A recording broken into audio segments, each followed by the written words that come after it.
Hey guys, it's Charles from Tech Always, and about a year ago I built a $400 PC on the channel, but I guess I'm going to turn that into a little bit of a tradition because I'm back again with another $400 PC in December. So I hope you guys enjoy this video. If you do, be sure to like and subscribe. But with that out of the way, let's get right in to see what parts I got, how much I paid, and the reasoning behind buying it. Okay, so I have all the parts for the build right in front of me on this table, and I'm going to go over everything like I said. So let's start off with the CPU. Let's make a little bit of space too. Starting off with the CPU, this is the Ryzen 7 1700X, which is the mid-tier Ryzen 1, Ryzen 7 CPU. So it has a base clock of 3.5, 8 cores, 16 threads. So this thing is kind of a beast of a CPU, and I was able to pick it up open box from Micro Center for $120, so about $130 after tax. So it was a pretty great deal, and now let's move on to the motherboard. Okay, so motherboard for this build is the Gigabyte X470 Aorus Ultra Gaming Board. So this thing I was able to pick up for just $22 from Micro Center open box. It was comboed with the CPU, so I was able to get $30 off. So it went from $52 down to $22, and the tax I just included in the CPU because it was all one purchase.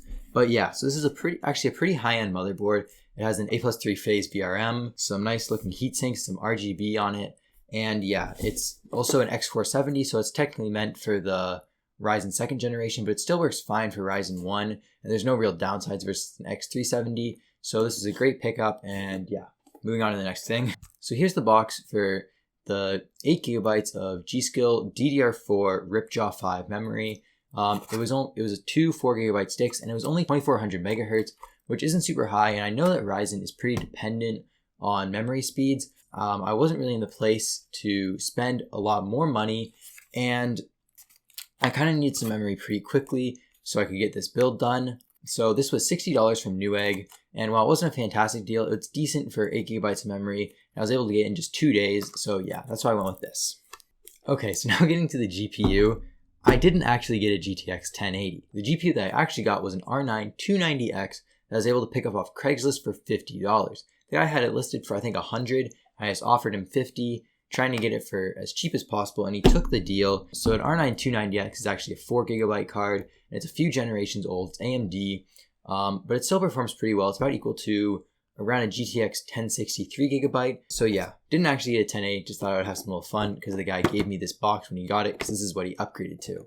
So for this build, I went with all SSD storage, and I went with this Inland Professional 480 gigabyte SSD. So I actually have one of these identical drives in my personal rig, and you would know that if you saw my summer PC upgrade video, but this thing works great, and while it's not as fast as some of the higher end SSDs, it's still about 5 times faster than a hard drive, and I was able to pick this up for $60 from Micro Center, brand new. So this is kind of my go-to SSD now, so you might see in a few more builds, because $60 for 500 gigabytes of SSD storage is a pretty fantastic deal. So now the PSU I actually had in this plain EVGA box, and that's because it's an EVGA B-Stock 600 watt 80 plus white power supply. So this is one of the ones that I picked up in my massive tech unboxing video, and if you saw it, you would know I picked up 3 EVGA 600 watt white power supplies for just $10 a piece. So this thing was $10 for 600 watts of 80 plus rated power, which is pretty fantastic, and it's a great deal. It's going to power this build fantastically, and there won't be any issues with not enough of anything. So yeah, that's why I went with this. It was cheap and reliable. Okay, so getting to the end of things, I have this Cooler Master Hyper 212 LED CPU cooler. So this CPU cooler normally goes for about $25, $20, $30, somewhere in that range. And I was able to get this thing for only $5. I've been sitting on this thing for almost a year. So I actually picked it up when I got my ultra wide monitor back there from Micro Center. This thing was $15 with a $10 mail-in rebate. So once I sent that rebate in and got it back, I only paid $5 total for this thing. So that's about like $15, $20 off.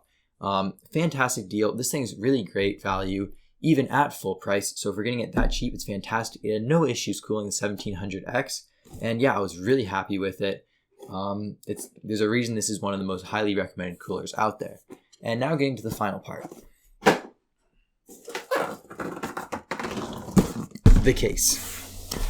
So I went with this Cooler Master Masterbox Light 5 RGB case. It comes with 3 RGB fans built in, a tempered glass side panel, a PSU shroud, And the build experience actually was pretty nice in it.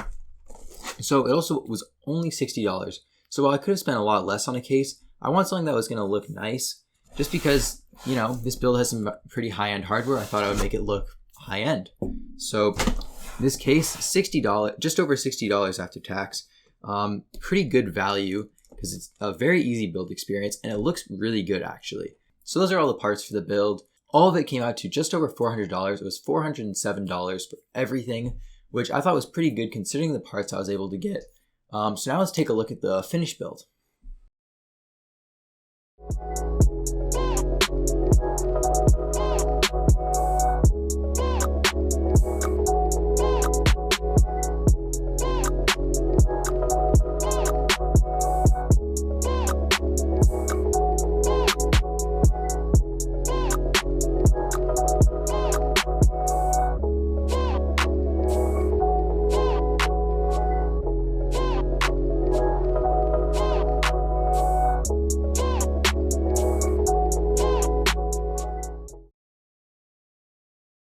So as you guys can see, the build went well, but when I was getting to the overclocking stage, this is when I started to hit some hiccups.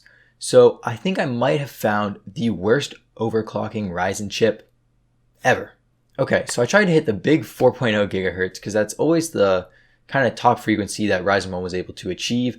And I did this, I tried it with maxed out voltage to give it the best chance possible. And temps were an issue, but this thing just wasn't stable. It was crashing on stress tests. So I lowered it down to 3.9 gigahertz. Still was not stable. 3.8, still not stable.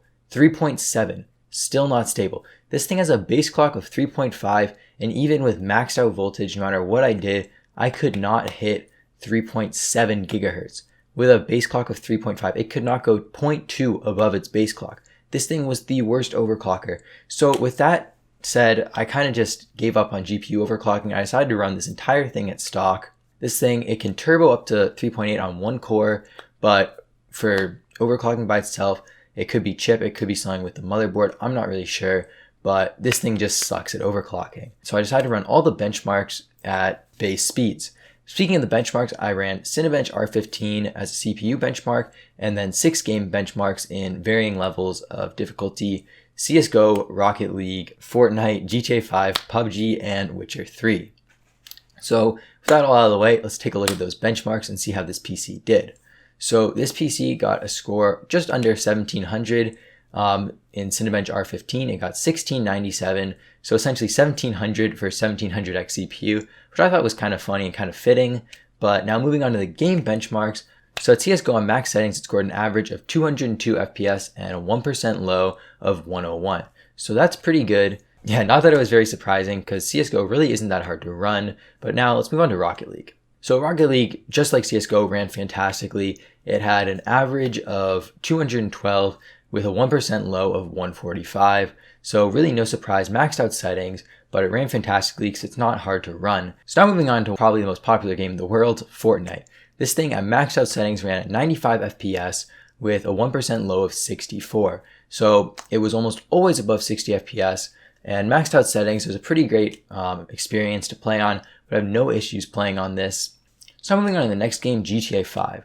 So GTA 5, while it used to be a pretty hard game to run, I feel like maybe it's gotten more optimized, or maybe our hardware has just gotten better, because this thing ran like a champ. So at maxed out settings, this thing ran 92 FPS average with a 1% low of 63.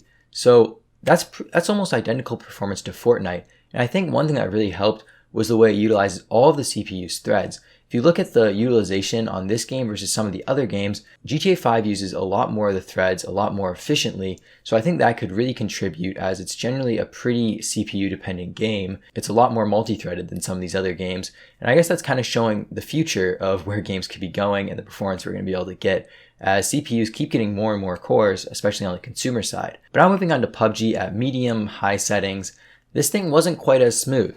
So it ran at an average of 77, but it had a 1% low of 32. So it was a pretty stuttery experience actually. And you know that you never want stuttering, it's just never going to be ideal, and you want as smooth of gameplay as possible. So I think it just has to do with how unoptimized PUBG is, because while it's been out for a while now, it still just isn't as well optimized and it doesn't even look that great. So now moving on to the final gaming benchmark, Witcher 3.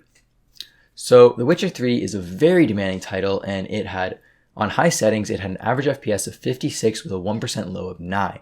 So just like PUBG, this thing was pretty stuttery, but it was even worse at times, and the FPS would get down extremely, extremely low for just a second or two, and then it would come right back up and be fine, but that's not really an experience that you would want. The FPS probably would have been a lot higher if we had lowered the settings, but I wanted to see how it would run at high, because that's kind of where I positioned this PC for. I feel like it should be able to run games 1080p high, but I guess it just can't really hold its own, or actually it can hold its own, but it can't hit that magic 60 number consistently on some of the less optimized games. Okay, so overall, I was really impressed with what I was able to do with this PC. For $400, 8 cores, 16 threads, and a pretty competent GPU, I thought that was some pretty great deal hunting on my part. And if you want to be able to put together a PC like this, I would really recommend that you check out your local classifieds, check out subreddits like Build a PC Sales. If you have a micro center nearby, always be checking the open box section. That's where I get a lot of great deals. So this PC, while it couldn't handle The Witcher 3 at full 60 FPS on high settings, I definitely could have lowered the settings, and this thing could have been a 60 FPS, 1080p monster of a PC, along with it could have been a pretty great editing PC, because this thing features a really powerful processor, so it definitely would be great for some workstation tasks. So I really hope that you guys enjoyed this video. If you did, be sure to like it. If you want to see more content like this, be sure to subscribe. If you want notifications on when I upload, be sure to hit that bell icon next to the subscribe button. If you want a more behind the scenes look on the channel, be sure to follow me on Twitter at TechAlways with 2 S's. And I think that's about it. Thanks for watching. Bye.